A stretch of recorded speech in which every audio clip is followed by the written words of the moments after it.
ซื้อสูตรก้อยค่ะเจ๊จ้อยเขาจะมี1 แถม 1ใช้ลวดใหญ่ใหม่1ด้านซ้ำแถมปันลวดเครื่องแถม1กันเนี่ยค่ะสวัสดีค่ะเจ๊จอย CPN Car Center ค่ะ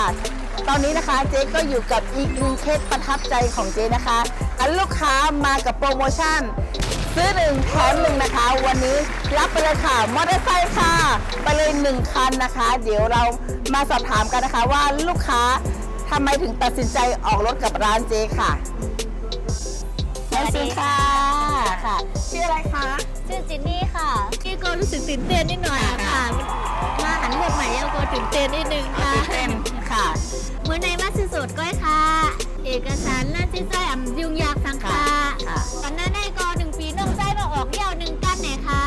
น้องใจออกยาว1 กันก็ต่อพี่สาวแทมเนี่ยค่ะแทมปีหน้าได้อาจจะชื่อน้องสาวเนี่ยค่ะเมื่อในของเจ๊จ้อยเขาจะมี1 แถม 1ใช้ลวดใหญ่ใหม่1 กันซ้ำแถมปันลวดเครื่องแถม1 กันเนี่ยค่ะซ้ำนี่ของแถมตั้งนำเลยค่ะมีของแถมหลายเมี่ยวอันที่หันอยู่ในเป็นของแถมเจ๊จ้อยเขาค่ะของแถมตรงนี้ยังไม่พอเจ๊ยังมีทองคำแถมให้อีกค่ะ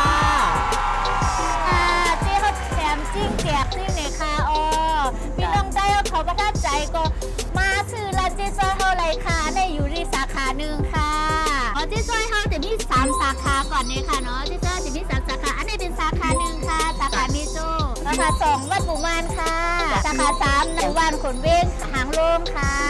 ก็ฝากพี่น้องใต้เขาก็อันที่ตามหารถใหม่อยู่จะนั่นเนี่ยค่ะแต่มือ1 5 มือ2เนี่ยมาที่ต่อเจ๊จ้อยเท่าไรเด็กค่ะเจ๊จ้อยเท่าใครยุ่งยากสังค่ะเอกสารยุ่งยากหลูก้นกำสังคาใจส่วนยังแค่